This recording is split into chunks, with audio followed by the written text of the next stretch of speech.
Hi, everyone, and welcome back.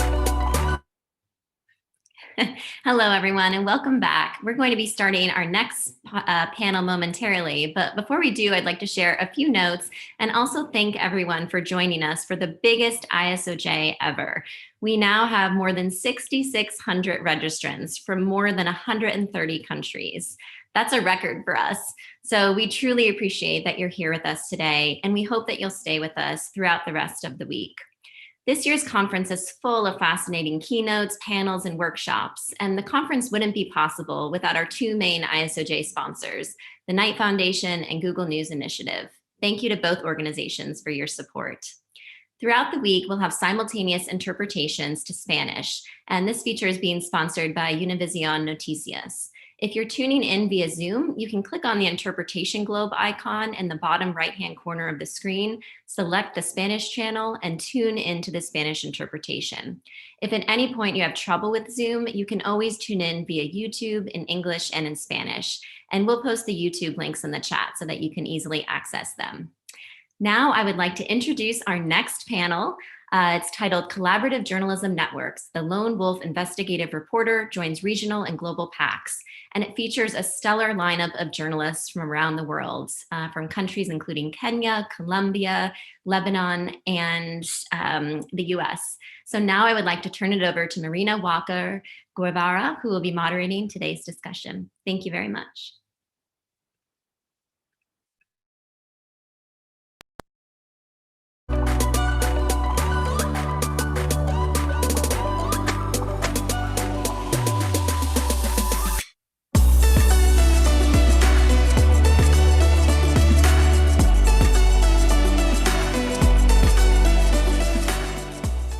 Hello, everyone, and thank you for joining us today at the International Symposium on Online Journalism. This panel will focus on collaborative investigative reporting. My name is Marina Walker Guevara, and I am the executive editor at the Pulitzer Center. Most of my career has focused on facilitating large-scale collaborations of journalists working on investigative stories of global scope. But the reality is that while collaboration is now popular among investigative journalists, we traditionally have been the ultimate newsroom lone wolves. We used to work in isolation, we hoarded information, and we scoop others. Until we realized that we were missing some of the biggest stories of our time. Stories that transcend borders, newsrooms, and our own egos. So we changed the paradigm, and we started to build networks of collaboration across countries, regions, and the world. Some of the most exciting and consequential stories of recent years have been the result of journalistic solidarity and radical sharing. Along the way, we tried to make investigative journalism more accessible, more inclusive, and a little less risky. Our panelists today have been at the forefront of some of those amazing stories. And they are here today to demystify collaboration, to tell you about some of the challenges they face and the lessons they learned along the way, and to answer your questions about how to start your own collaborations. We will spare you the Zoom PowerPoints, so yay, and we will try instead a Q&A format. First between the panelists and me, and then between them and you. So please get ready your questions. Let me introduce our panelists briefly first, and you can look at their bios on the website if you want to read about their full story. I'm going to start with Carlos Eduardo, who joined us. Carlos Eduardo Huertas joined us from Colombia, and where he founded CONNECTAS, a regional journalistic platform and a network of investigative reporters. Welcome, Carlos. Purity Mukami joined us from Nairobi, Kenya, where she works as a reporter and a data scientist specializing in statistical data. Hello, Purity. Hi, Marina. Alia Ibrahim is the founder of Daraj, a digital media organization based in Beirut, Lebanon, but working across the Middle East and North Africa. Hi, Alia. Thank you for joining us. Thank you for having me. And last but not least, of course, is Scilla Alecci. She's an investigative reporter and a videographer for the International Consortium of Investigative Journalists, the ICIJ, where she also serves as partnership coordinator of Asia and Europe. Hi, Scilla. Hi. Let me get things started with you. So Scilla, ICIJ is a pioneer in collaborative investigations. Panama Papers kind of marked the before and after of what is possible when journalists work together and collaborate across borders. And ICIJ journalists often talk about radical sharing. I use that term in my introduction. So can you tell us what radical sharing really means in practice and how it works? Sure. Well, radical sharing is a philosophy, a way of life, but also in practical terms, every day is lots of work put into effort. What it means, Marina, you mentioned the idea of journalists working as lone wolves and scooping each other. So radical sharing is basically the opposite of this. It's the idea that we want to work in a newsroom that goes beyond borders, where everyone helps other colleagues in other countries, where we are one team, even if we are in different countries and we belong to different organizations. And the idea is that there is only one goal, and which is publish a story or investigate some facts for the public interest. And when we talk about public, we mean the global public and not one country's audience or readers. And in ICIJ, we try to do this every day in our projects, and we have some tools in a way that help us to do this. We have some technology that allows us to share our findings with the colleagues around the world and be in constant communication with them.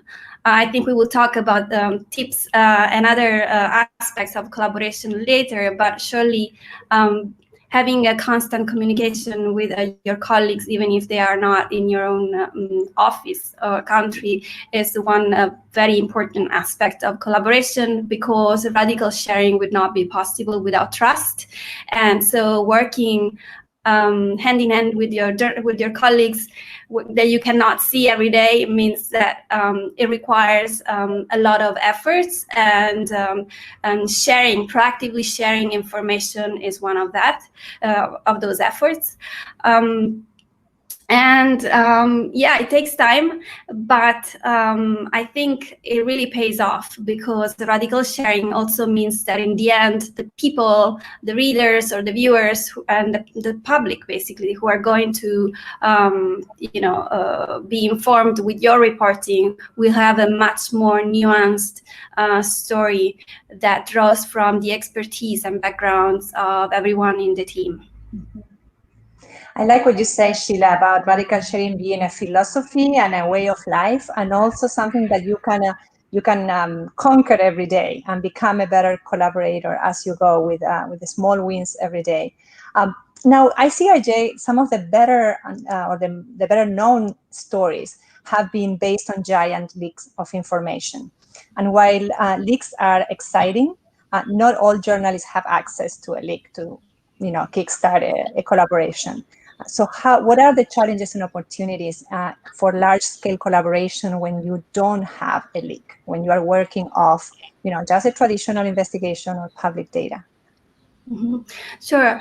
Leaks are great because they provide one common starting point for everybody, but that's not the only way to do a collaboration. For example, one of our latest projects in the implant files was not a leak, and it was born out of it came to us from one journalist in the Netherlands who had investigated the medical device industry in her own country, and then realized that there were many problems that went beyond the Netherlands, and that were worth being investigated in other countries, because the problem was the system and it was not an isolated case.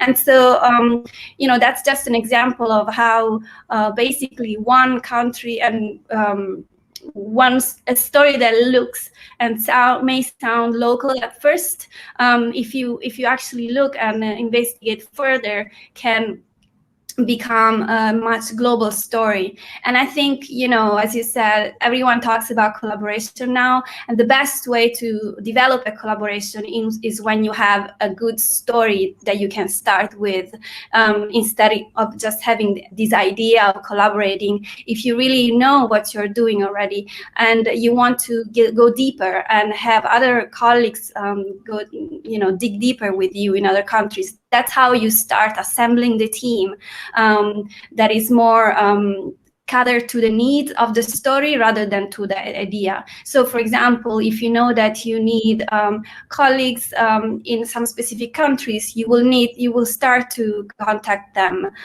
for some specific leads and to work with you on some specific aspect of the story. If you know that you need a data expert, then you're going to start working with data scientists like Purity or others who can provide that kind of expertise. So I think it's a bit like you assemble a car little by little, just starting with the engine and then with the wheels and then the other parts, until you have this great moving vehicle that really leads you somewhere. And it's fantastic because you can leverage technologies, you can leverage expertise, you can leverage resources across newsrooms. You don't need really to do everything yourself, which is what we traditionally have done. Thank you so much, Scilla. Ali, I'm coming to you now. You co-founded Daraj to do independent investigative journalism in the Middle East and North Africa, but have also extended and done collaborations across the world. And since the founding of Daraj, collaboration has been like kind of an essential part of your business. So tell us why you decided to make it that way, and has it paid off? Actually, being involved in international collaborations was one of the reasons Daraj was created. When the Panama Papers were first published, for us being Arab journalists in the Arab world at the time, watching the scale of collaboration, being so inspired, seeing all these brands of news organizations and all of these colleagues working on stories that are, in a lot of cases, very relevant to our audiences, and knowing that the stories didn't even get published in any Arabic news media, let alone being investigated. So our audiences had to wait some time until translations were made available. For all these reasons, it really, I mean, as individual journalists, we were as inspired as we were heartbroken for not having been part of this. And this was really one of the reasons Daraj was born. Since then, I mean, one of the stories we love telling now, and that goes so much in tune with this, is that the Paradise Papers were published really 5 days after the launch of Daraj. So this is to tell you how much we were excited about being in partnership with those collaborations. Since then, a lot has happened, and we've collaborated in both with regional partners and with other international partners. And every time, honestly, it has paid off for the same reasons you were mentioning before. We're sharing resources, we're sharing information, we're all relatively, I mean, for startups like us, really outcomes we have been able to achieve would have been unimaginable outside the scope of collaborations. And for that, I could give you a very tangible example, which is one of our last investigation, and it was a collaboration with OCCRP. If it's fine, I'll give just a little bit of background to show how steep the impact was of such a story. Since 2019, Lebanon has been living one of its biggest financial crises. It's really one of the biggest financial crises in history, and it has left over 1 million depositors in Lebanon without access to their money. Half of the population is on the poverty line. 80% of the currency has lost almost 80% of its value. All to say that there is really a huge crisis happening. In late 2019, we received a document a leaked document, unsourced also, that saying that the central bank governor in Lebanon has a personal wealth of over $2 billion outside in international banks. And for us, we tried really for a couple of months to source the document. We tried to validate it and didn't get anywhere. Almost 2 months later, the central bank governor himself was commenting on the document, which by then had become public on social media, not outside social media. And then he mentioned the name of the company that he said was behind it. And this was the time where we needed the help of and the support of a European partner. So we got in touch with our colleagues at OCCRP. And from that moment on, a fascinating collaboration continued for months, really. Almost 9 months later, we published our first investigation, which showed that the central bank governor, it raised flags about a huge personal wealth, and it showed some kind of like an ethical dimension, really, because all his fortune was taken out. Also, some PEPs were able to take their money out of the country at a time where the majority of the Lebanese people had lost their savings. And down the line, we published another story on August 10, really, 4 days after the big explosion that on August 4 that destroyed half of Beirut, and which to a large extent is another story related to lack of accountability in our country and in our region. Long story short, the second report, we showed there is a conflict of interest, which would be a criminal charge. Today, nothing happened in Lebanon, obviously, because we don't have a strong judiciary or an independent judiciary. But today, and somehow in relation to the reporting that we have done, there are cases investigating, and there has been a freezing of assets of the central bank governor in Switzerland. And there are cases along the same lines in the UK, in Britain, and in the US. For us, this is important because first, honestly, like we have access to reporting here. We know the story really well. We know the people. We know, but there is so much we couldn't have done. We don't have access, for example, we don't have data analysts. We don't have access to records showing ownership of companies, and we don't have the knowledge to do it or access to it. And that was all made available to us through our collaboration with OCCRP. It's another dimension of working, really. And first, the quality of the stories we ended up producing was simply not doable for us outside this collaboration. And I like to believe that even the impact is something that gives us the motivation. It's not an easy process. It's very long. It's very sometimes it's also you're not sure you're going to get anywhere, despite all the effort you're putting. But it's been an incredibly rewarding experience. So Alia, and also by collaborating on the reporting and in the research, that can lead to joint publication, which is so much more powerful, especially in countries like your country or my country of Argentina, where things often don't happen, but when there is outside pressure, there might be a little bit more of a chance. Absolutely. And you mentioned something. It also makes it a little bit more inclusive, but also less dangerous, because we're not solely assuming the responsibility of the repercussions, not responsibility, but the repercussions that could happen locally if it was our story solely. Exactly. I want to go to Purity, but Alia, just one follow-up question. You talk about impact, and we often talk about collaboration in terms of, we know that collaboration makes stories stronger, deeper, more comprehensive, but does it make the journalistic business also stronger? You founded Daraj as a commercial enterprise with the aspiration that it would be profitable, and I admire you for that. So has collaboration been better also for business? I genuinely believe, and that this is value. We are what we're offering, even in commercial terms, is a need. And yes, we haven't figured out the way of how to build this relationship. We're in the process of working on that. But I genuinely believe in the medium and long term, the argument has been made that there is a commercial value for this kind, and it's a stronger, more independent journalism that we can do within the frame of such collaboration. 100%. Thank you so much. I am actually going to go to Carlos now and then to Purity. So Carlos, you founded, for many years, you worked at legacy media organizations in Colombia, and then you decided to go the entrepreneur way, much like Alia, and decided to create your own organization, journalistic platform, and a network of investigative reporters in Latin America. Why did you think that that was needed at the time in Latin America?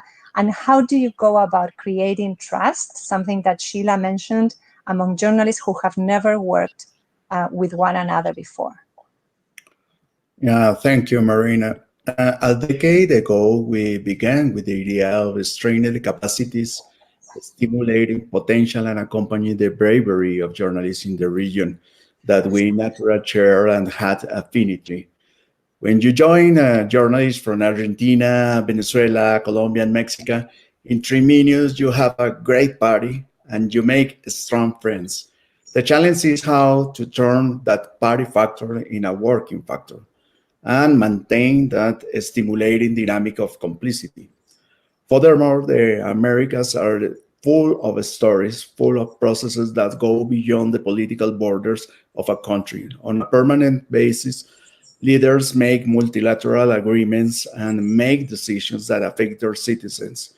In the business world, there are entrepreneurs who have understand very well the advantage that a region with practically the same language, no frontiers, no borders, a similar culture, and the criminal world have for a long time moved from Canada to the Patagonia as a single territory.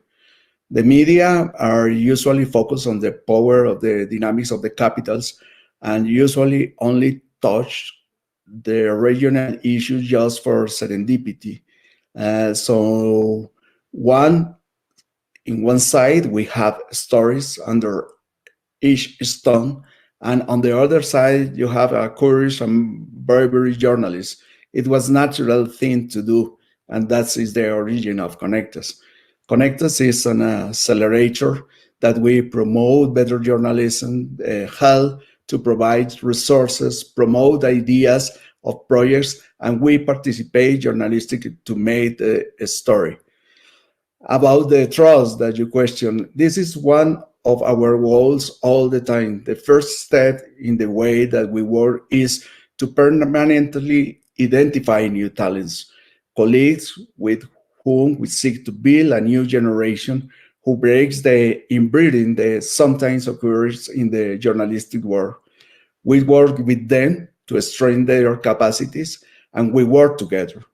That facilitates our work as an articulator later because we know them, we know their skills, we know the abilities, and we facilitate their work with more experienced colleagues, and in that trustworthy umbrella of permanent pedagogical editorial support and under win-win models, results are beginning to be achieved.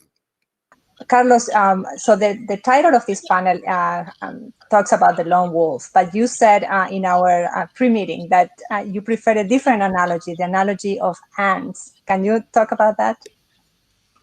Yes, that's just a reflection. The trouble with the lone wolf is the wolf usually works as a pack too, no?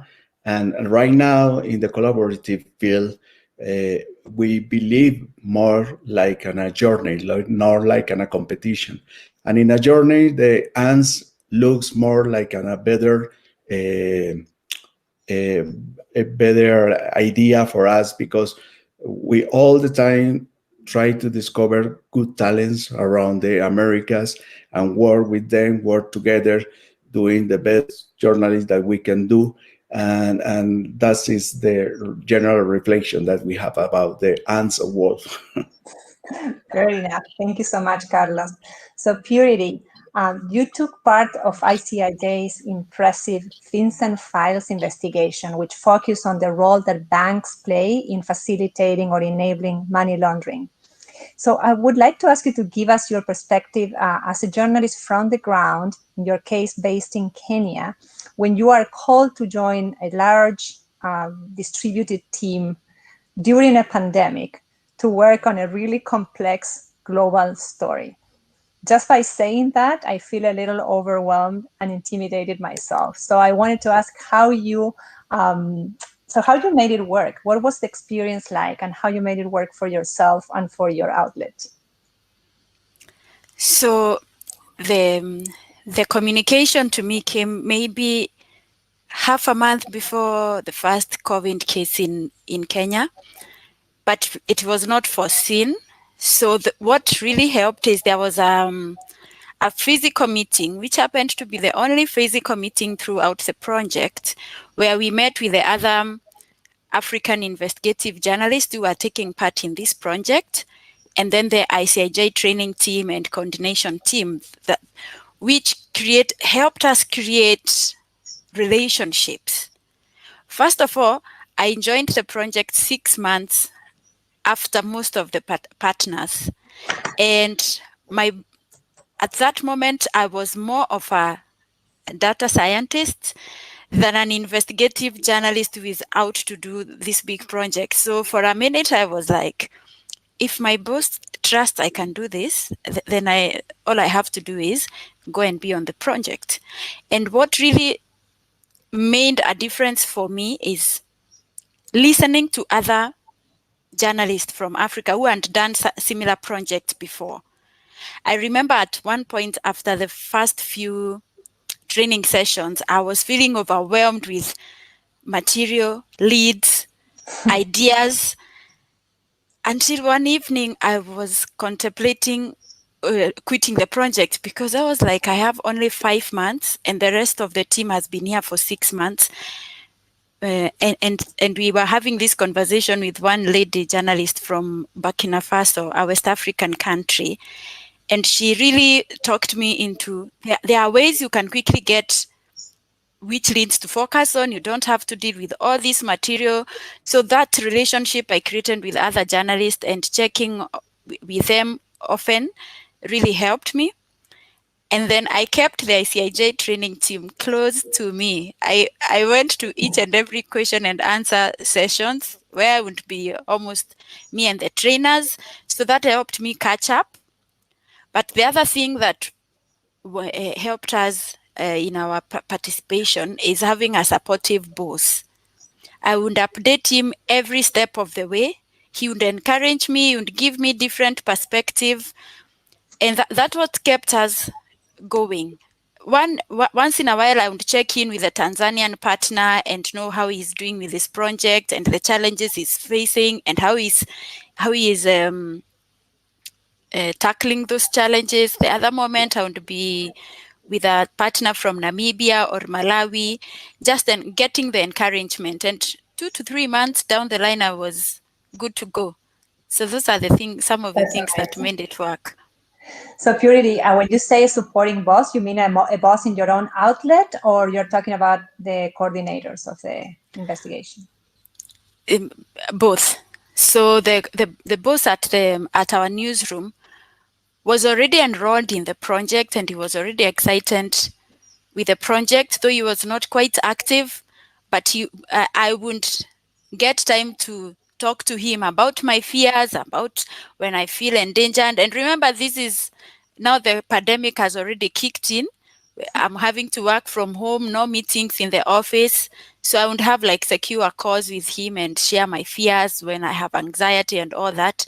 And he kept encouraging me to go on. So in a way, the Fins and Files project cushioned me from the effect of COVID. There was no time to think there is COVID, where there was this massive project to deal with.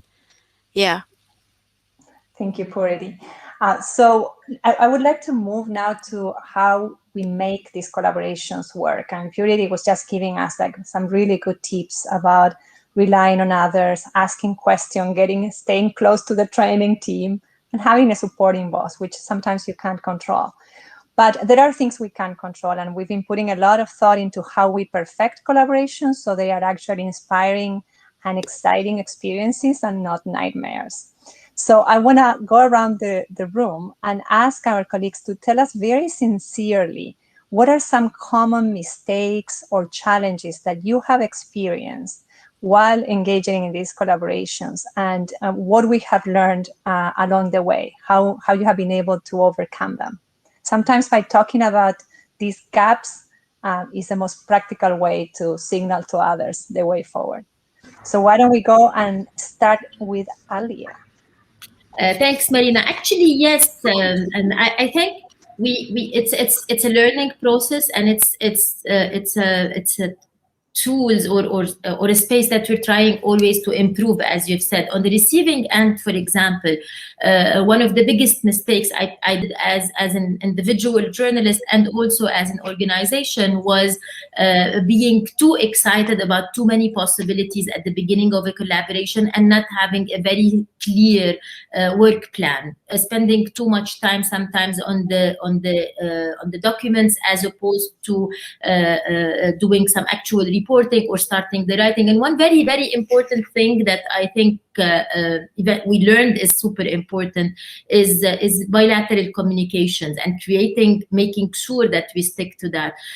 Yes, the analogy with the lone wolf, we've overcome it as how we want to do our journalism, but there is some areas where we still, by training maybe, or because we've done it for so long, where we have to bring ourselves to one, better communicate, and two, work according to a schedule that does not involve us alone. It involves the people we work with. It's a huge challenge. Things have improved, as you have said. Technology and platforms have helped us do that in better ways. But I think with every new collaboration, we're taking what we've learned from the previous one. And I think, and personally, I know that we have missed on some really good stories because of organizational issues mostly, and communication issues. Thank you, Alia. Scilla, you coordinate large teams of partners in Europe and in Asia for ICIJ. What are some of the challenges you have experienced in that task? Many. It really depends. It varies country by country, person by person. From time zone challenge, which may seem stupid, but it's not. Sometimes when I go back, I'm now in DC. When I go back to Europe and I'm just closer to everyone, it's much easier just to pick up the phone in the morning and have a talk. I think, the idea of having communication is certainly an important part of the collaboration. And sometimes I feel like in the past I would leave it too much to it, I would talk to some people. Maybe some people are more, proactively talk to you, they contact you, while others they don't do that as much, maybe because they're busy. So I try to kind of schedule more appointments and make it proactively, regularly schedule these meetings with people so that I can have the opportunity to talk to as many people as possible, and even if it's just for a few minutes in some cases, because in my case, I'm also a reporter, so sometimes I also get overwhelmed by my own stories and anxiety in the same way that Purity does. But when you switch to the coordinator mode, that's when you kind of have to have more like a better discipline on how to deal with people, considering the geographical and time and also cultural challenges. And a big shout out to you, Scilla, for investigating, doing your reporter work, and also coordinating. Those are like two entirely different jobs. They require different qualities and skills, and you somehow managed to do it all. So, tip of the hat. I try. But I feel, if I can just add one thing, is that, there are different things, but at the same time, they kind of feed each other. And also the idea that I can work with people who have more experience or just know much other things, it's so inspiring, and really this is a privilege for us. I mean, I cannot ask for more. Absolutely. Carlos, what are some of the things that keep you up at night when you collaborate with others in your region? Question, no? Because collaborative work impose great responsibilities. It's like a body with many extensions. There are issues that compromise the physical security of those who participate. There are situations of digital monitoring of communications. There are laws recently now in Latin America that they pursue of legal risks. The contrasting work, the part of that period in the stories when we start the contrasting work, in many cases is complexes. High standards, maintain better standards that is, if it's possible, are required, and the closing moments are sometimes challenging. No? Doing well in place, being attentive, and finding creative and effective solutions, sometimes it take away a slave. But one of the key is clarity in all the steps. No, you need to be very clear about the deadlines. You need to be very clear about the responsibilities, about the coordination. Even under model of radical sharing and radical sharing collaboration, also you need to have clarify in the exit doors, no, because sometimes situations happen, and you need to be attentive about that. uh, that that is the idea. Thank you, Carlos. Purity, so Fins and Files has been a success by all measures. But was there something that you wish you or others in the team would have done differently? More of, less of? I think being on board, making the decision to be on board as early as possible in the project could have made a difference. Were it not for COVID, we would have had 3 months to work on the project, while the project was going on for a year or so. And that was giving us the pressure. You don't want to be the one holding the entire global team down. You don't want to let people down. And you've joined the project late in the time. So onboarding people as early as possible could have been better for us. And actually choosing to be on the collaborations at the right time is what I could say could make a difference. But thank God for COVID, because the deadline changed and gave some of us some more time to give our best. Another thing maybe we could do better is to have better internal structures, because when you get into collaborations with different people and there is other in-house projects that are going on, having a clear structure that accommodates the project, and not having the thought that this project is more of this team and you're feeling more it's more inferior or more superior than the other project. Knowing how you're getting into the collaboration and having the structures to have the best out of it. Yeah, and that is a good point, and that one that we hear, because usually media outlets try to keep these collaborations in a very small team and try to not share the news a lot across the newsroom for security reasons. But then when it comes to publication, suddenly people are finding out, and there's a lot of stress about graphics and presentation and other things, because nobody knew that this small team of reporters had been working for a year on this gigantic investigation. So interesting issue to navigate. Absolutely. Scilla, a key aspect of a happy journalistic collaboration is knowing how to choose partners well. And so I wanted to ask you, what do you look for in journalists that you invite to join ICIJ investigations? And also, what are some of the guidelines that you expect these journalists to observe while collaborating? Yes, so I I try to be, so obviously ICIJ has been around for 20 years, so there is already a very trusted network of partners. But there are countries where we don't have partners yet, because speaking of Asia, for example, there are countries that are not friendly to the press and there is no independent media. So every time it's a challenge to find people that you can trust and also who can be safe enough to work and investigate. They could be very good journalists, but sometimes they're not investigative journalists. So it's really difficult to find the right fit. The way I try to find new partners is, it takes a while, and I try to talk to them slowly. I try to find to get people to be really wanting to work with us, because lots of the time it happens. For example, we go to conferences, we are approached by lots of journalists who want to work with ICIJ or want to be part of ICIJ just for the sake of it, but they don't understand the hard work that goes behind the collaboration. And so usually those people really maybe don't even email you, they don't even follow up.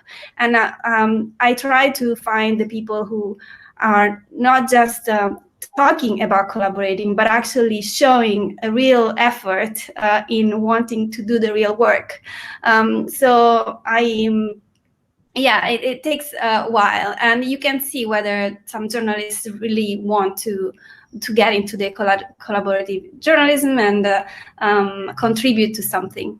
And so this is one of the things. And obviously when this happens, when they are approved and they get to work with us, I try to be in touch with them as much as possible, and also want them to be in touch with me. So this is maybe one of the guidelines, in addition to the fact that obviously they have to be respectful of others. So for example, Carlos was mentioning security. So obviously our work is sometimes sensitive, and they have to be able to respect all the security measures that we have in place, with encrypted emails, etc., not sharing links with anybody and things like that.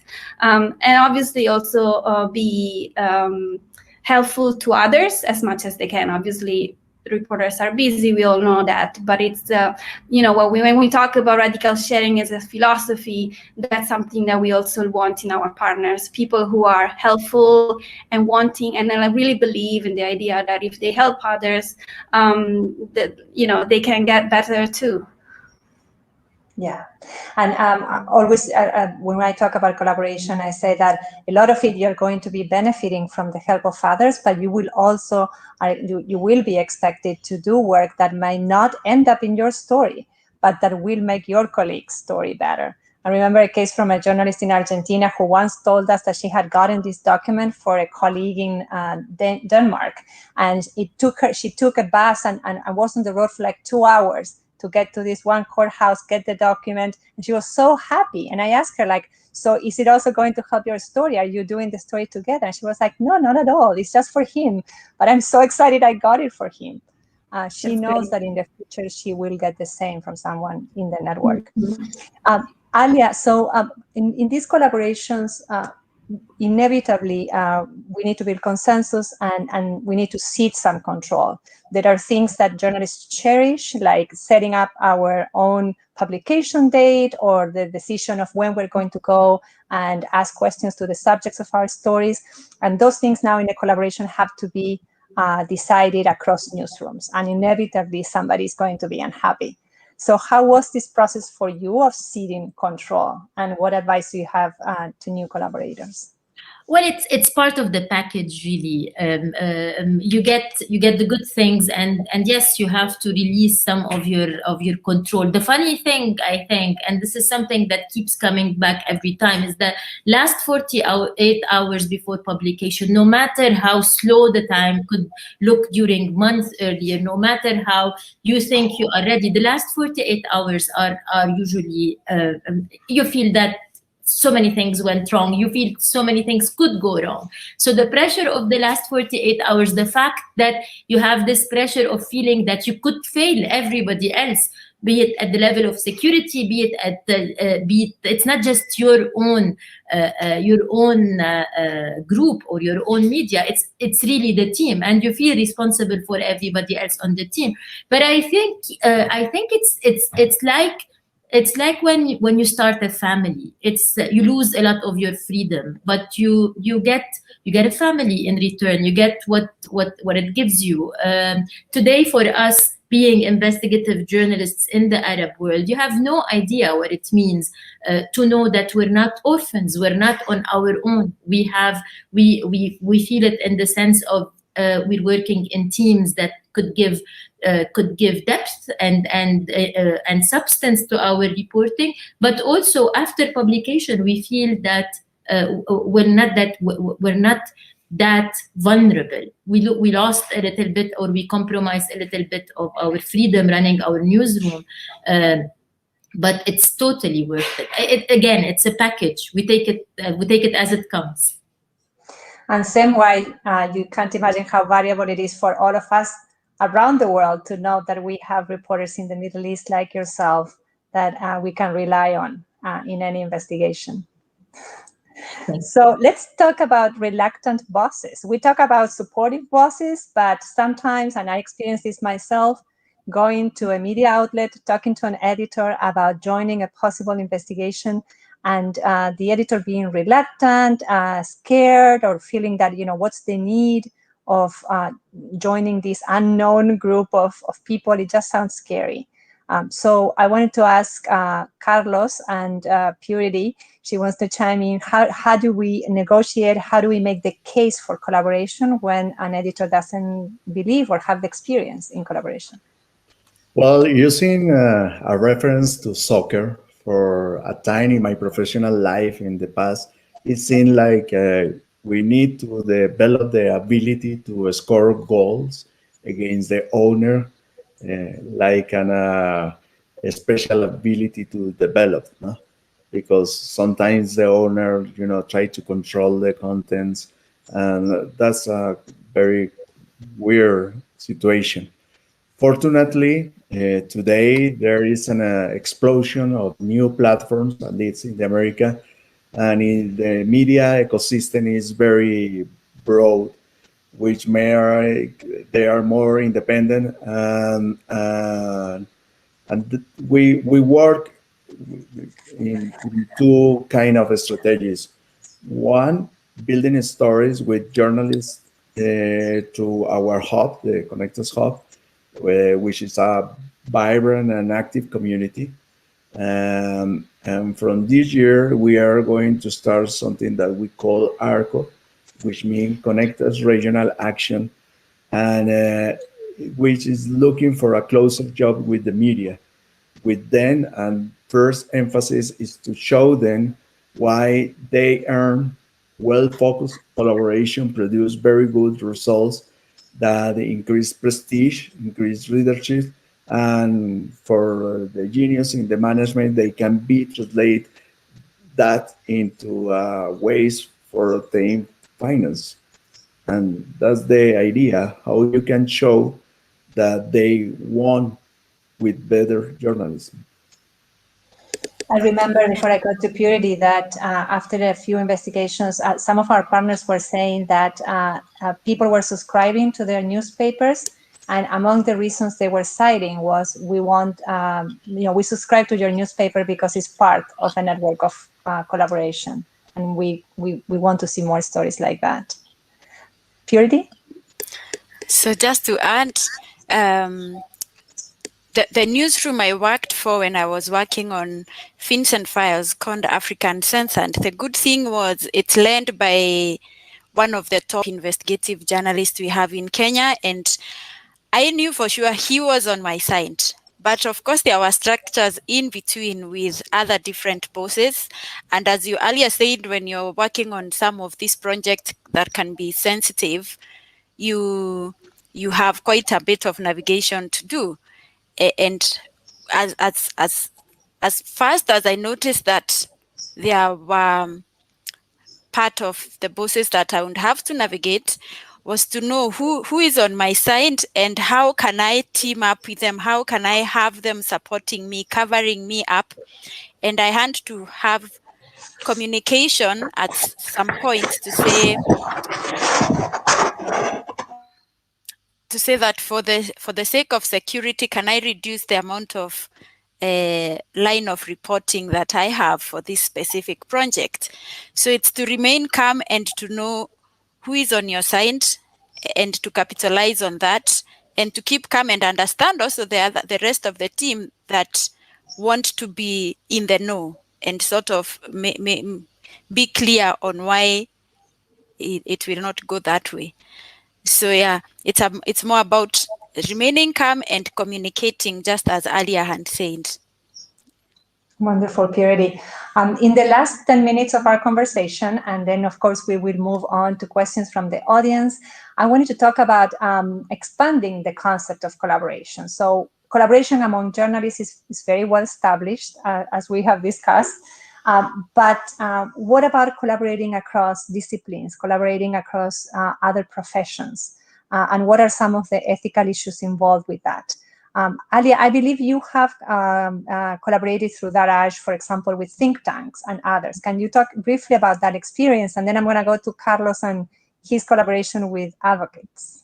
I have to say that to this point, it continues to be a very experimental exercise. It's pretty much like our relationship with our donors. If they have not believed in what we want to do, they wouldn't have supported us. And if we did not believe that collaborating with further actors of civil society who at the end of the day share our vision of what a better world looks like.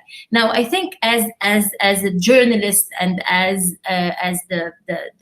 a co-founder of Daraj, a top priority for us is to be very clear and transparent towards our audience. And that's why whatever we're publishing, we label very clearly. So this is an investigative journalism piece. This is an opinion piece. And this is a space for collaboration with civil society actors.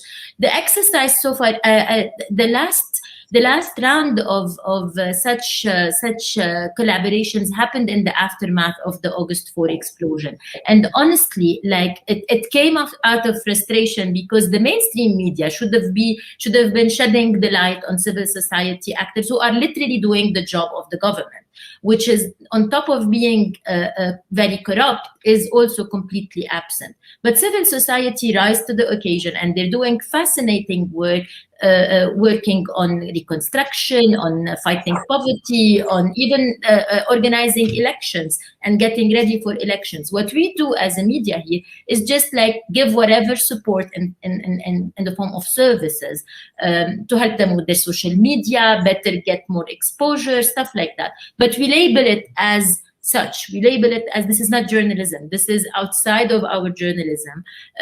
We curate the partners we work with very carefully. We make sure that we're opening our space for civil society actors within Lebanon and outside Lebanon. We've also started a collaboration with academia because we think a lot of resources are being put there and very little, like I think there was a number saying that 1% of academic work gets ever cited. And this is really too bad because this is a lot of information and work. So we're recycling, but this is all very experimental. I have a great sense for that for the future. But again, I think the trick here is to explain and get the culture and the ecosystem at the level of the audience to understand the difference between the different the all kind of offerings that you are making available as a media. And we're still too young, so doing all that at the same time is a bit of a challenge, but I think it's paying off. And I think honestly it's unavoidable living where we live at this stage. We really had to do this. Carlos, in Colombia and throughout Latin America, you have decided with your team to start collaborations with advocacy organizations like Transparency International. So I wanted to ask you how that decision has worked out and whether there's a risk that at a time of so much distrust in the media that you can be the focus of attacks because of these partnerships. Yes, usually the relationship between the media and the civil society organizations has challenges. No, the organizations distrust the ability of journalists and only want to install their press release. No, that's the usual relation. For us as a journalist, as a media, only want to approach the organization as a sources. No, the paradox is that we are rowing for the same side. So how to establish better relations to build together? No, that is why we have been building those bridges for some years. For example, in Dominican Republic, we are working with Participación Ciudadana, that is the local chapter for transparency, and other organizations on stories that help to control resources, fiscalization for the public resources related with the pandemic. With Transparencia Venezuela, for example, we elaborate a work in which they contribute a powerful database built by lawyers who works in that for a long time and in different countries review hundreds, perhaps thousands of files. The journalistic work that was in our site involved a dozen of members of CONNECTAS that work together with them under the leadership of Solari and David Gonzalez, allowed to identify the issues that were developed from the journalists. In other words, in the end, the investigative techniques of the organizations were added with the investigative techniques for the journalists and produce a result that helped expose, in this case, bribery or a scandal for $5 billion of Venezuelans around the world. This is a challenge, of course, but it depends. It's similar like Scilla mentioned before. You need to choose the best partner to do that kind of exploration. But we really believe that in this relation between civil society organizations and journalists, we can understand new ways to do the same thing. Yeah, and I imagine another important aspect is being very transparent, like Alia was saying, about who is participating, who's collaborating, and why. Of course, and the coordination are increasingly, no, because in the journalistic field you have the same language, you understand what the role is, but in between the organizations and the journalism, you need to be more and more clear. Absolutely. Purity, in your case, collaboration between a statistician, I don't know if I'm saying it correctly, a data scientist and investigative journalist. I believe that Fins and Files was your first large-scale collaboration of this nature with investigative journalists. And so I wanted to know what tips you have for both data scientists wanting to collaborate with journalists and journalists for the first time getting to work with a data scientist like yourself. The first thing is to be open to listen to each other and know where each side is coming from. For example, for me, I've had to learn, because now I'm doing full-time journalism, even though I'm a mathematician, I've had to learn their rules and their accreditations that I got to work towards. Also, there are quite a number of my colleagues who have joined the team, like from the statistics world, and increasingly working with newsrooms in Kenya. And it's to understand where they come from, how they understand things and how they communicate things, and for them to understand that there are rules. You're not going to impose this because you did a research and you found this.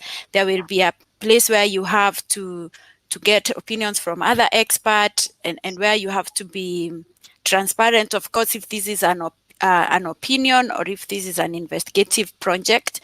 So for me, the biggest thing is to listen to each other and understand where each party is coming from. The other one is the credit. For me, the biggest challenge was how they would credit my work, because in journalism there was no standard for crediting a statistician, and I had to come up with a role called data reporter in the newsroom, because I wanted my work also to be recognized, not to be on the backbench and do the investigation. And then I had to understand that I cannot write a story. So I had to work with a reporter who is good in writing the script, and then we would agree on the crediting system and how I would be credited. It didn't come immediately, but the way it's experimental. It's being open to the many possibilities out there. Good for you for advocating for yourself, and perhaps a piece of advice that you will share, and I know you have shared quite a bit already, that you think will make a real difference for that person. And I'm going to go to you, Scilla, first. I would say don't feel afraid of asking questions. It's okay to not knowing something. It's okay if you need to go to another colleague who knows more than you. Be humble, and you will find that many other people are just like you. Carlos? Well, very early in my career, I had a wise piece of advice, and it is one that I always retreat, is be clear that in journalism, you don't work for a person or an organization, you work for the citizen. If it's always clear who the boss is, that helps in the permanent decisions and dilemmas that arise along the way. Collaboration is a methodology, is a powerful technique that must continue to be refined, which enriches its positive experience. But collaboration is not the purpose. Keeping a clear eye on the purpose of what we do makes work easier in a profession of so many external pressures and so many internal temptations. Thank you for that, Carlos. Purity? For me, clarity of involvement, understanding who will be doing what, up to what place, and how things will be done for a new collaborator is really important, to be clear on how things will go. And Alia? Well, everything everybody said, and come with an open heart and come with an open mind, and know that journalism has never been more powerful. We're reinventing new rules. We've all worked in all kinds of newsrooms, and it's never been so liberating knowing that we can do so much. It's a fantastic work, like it's a fantastic industry that we're in, and now more than ever, it's breaking all the limits that constrained it for too long, I think. Well said, well put. And with that, I think that we can wrap up this part of the panel. I want to thank each of you for your wonderful contributions. More power to you and to collaboration and to your networks. Thank you for the fantastic and important work that you all do.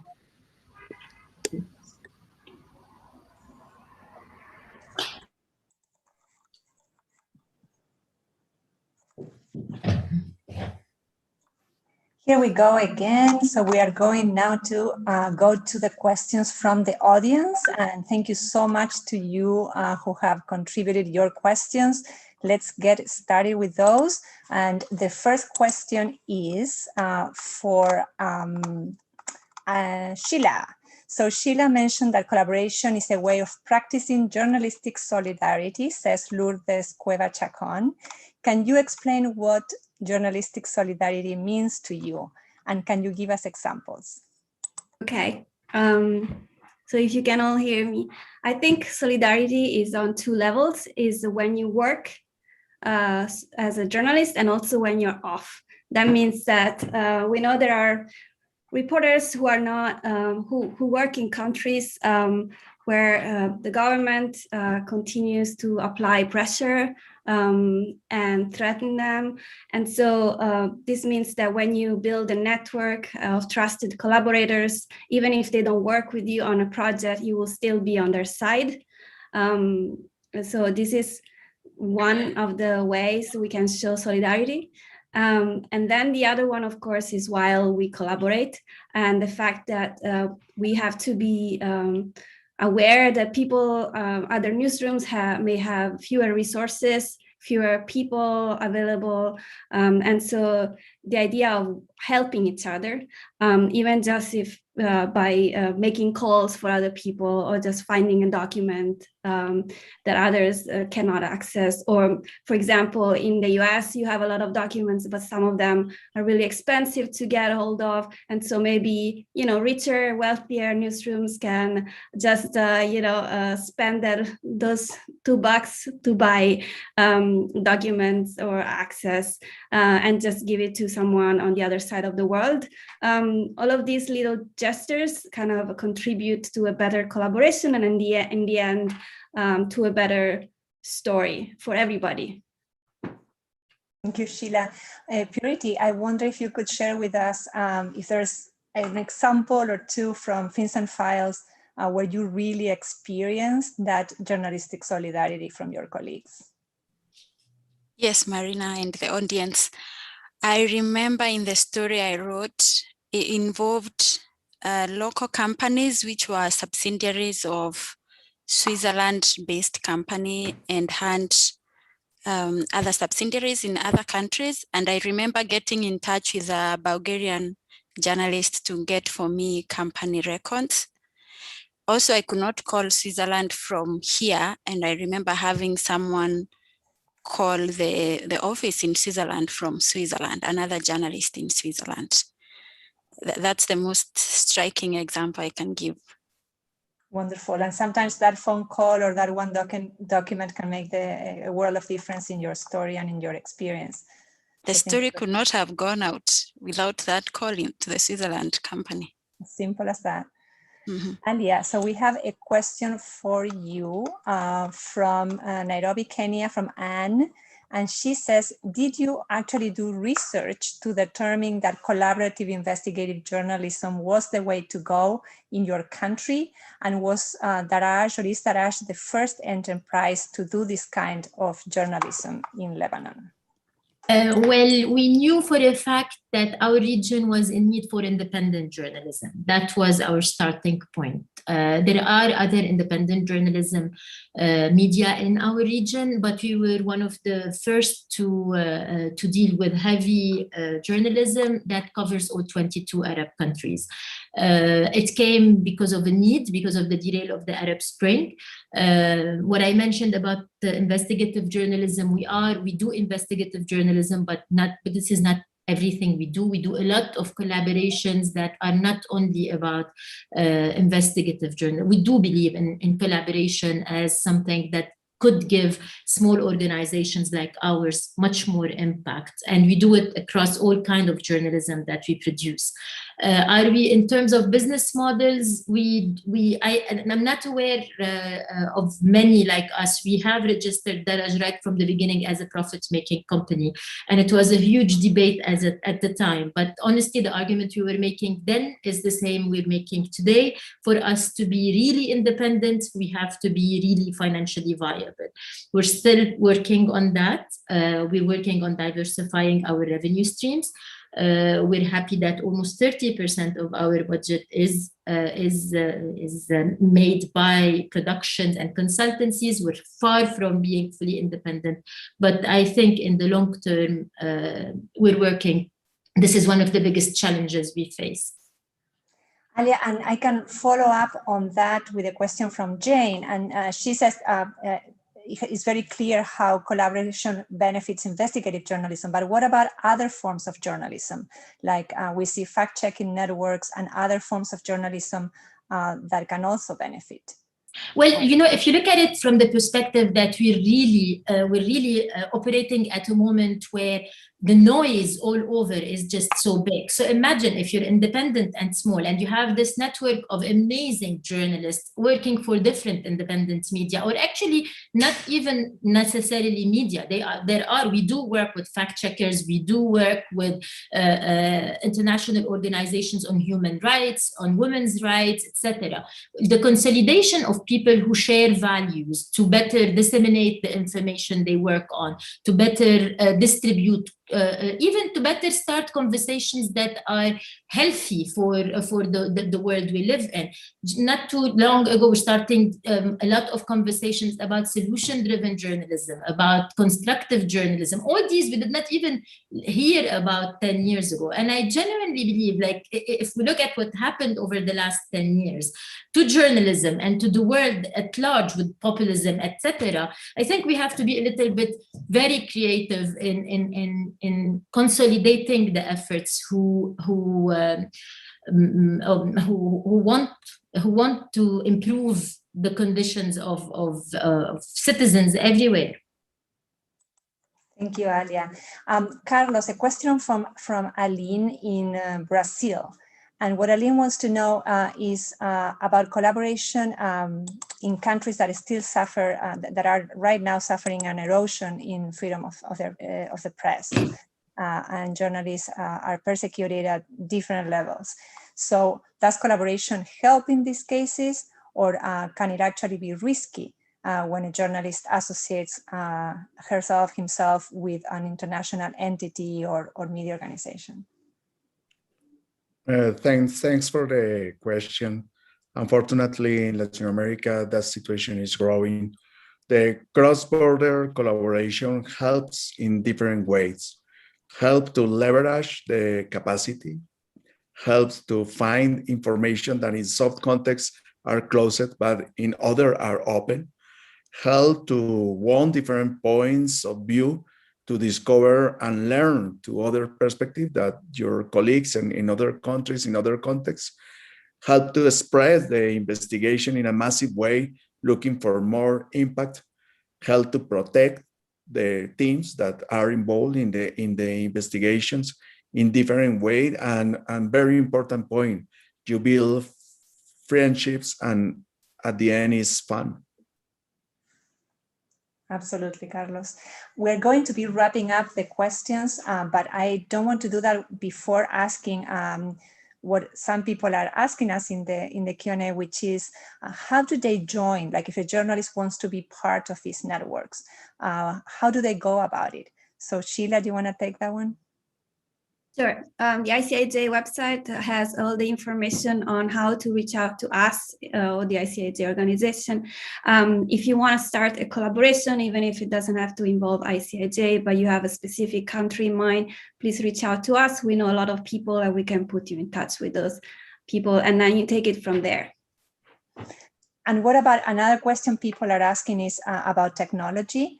Can panelists quickly recommend what they have found to be the most useful platforms or tools, apps for collaboration? Maybe Purity, Scilla? Okay, maybe I can begin by talking about simple things like Signal and WhatsApp to be in communication, to be able to share documents securely. So, and I will let the rest of the more experienced panelists to add on to that. Scilla, so the ICIJ has data share, which is a very powerful tool for analyzing and sharing documents. You want to talk a little bit about that and how can people access that technology if it is possible? ICIJ has developed this platform called Data Share. You can find information about that on our website. It basically helps index and go through a very large amount of information, and you can download it on your computer. You can also use it in collaboration with other journalists, and it's free. So please do that, and you will see how it makes your life as a journalist easier. Wonderful. Any other, Carlos, any apps or platforms in Latin America that were particularly helpful to you? I'm always saying the same. The most powerful chip that we need to change is here. It's the best tool, you know. It's any digital tool you can obtain the power that you have here. For example, you have people in different countries, different contexts, different experience, and you always look the way to communicate, to share, and the change that we need to do as a journalist is here, not in the tools, not in your computers, not in your Wi-Fi, is in your minds. Absolutely, and to there take that first step. you probably can look, we all can look around and we find our first network. It's the people that are sitting around us, is our, if we are still in university, is our classmates, and start to build those networks from scratch. And also don't be afraid to knock on doors, to call, to send messages, because journalists all over the world are so much more open now than they were before about collaboration, they would answer your email and they would put you in touch with who you need to be in touch with to get started with collaboration. So changing that mindset, taking the first step, getting in touch with Alia, with Carlos, with Scilla, and with Purity, of course, that's your first step. Thank you so much, everyone. We're going to wrap up this session now, but to be continued in real life in the virtual newsrooms. Thank you so much, everyone, for having been with us for more than an hour. And more power to these panelists and their powerful investigative collaborations. Great. Thank you so much, Marina. And thank you to each of you for this really compelling conversation. I loved hearing you talk about the power of collaboration and the ways in which each of you has strengthened your investigative journalism through those collaborative efforts. And I could tell from the questions that the tips that you shared will definitely be helpful for our audience. So thank you again. And to everyone in our audience, we are so glad that you're here with us today, and we hope that you'll stay with us for the rest of the day. Normally, if ISOJ were in person, you would leave this session and start mingling with other ISOJers, but we can't quite replicate those in-person connections. But we are offering up a virtual platform called Wonder, which you can use to have private or group conversations with other ISOJers and speakers. So we'll be dropping a link in the chat to the Wonder Room throughout the day, so you can access it as many times as you would like in between sessions. So with that, we hope you'll stick with us. Next up, we have a panel titled Community Management and Audience Engagement, Turning the News into a Conversation. And that panel starts at 4 p.m. Central. And if you're interested in community engagement, you won't want to miss it. And right after that panel, we will have our welcome party. So we'll have some nice festivities to look forward to. Thank you again for joining us, and we'll see you again soon.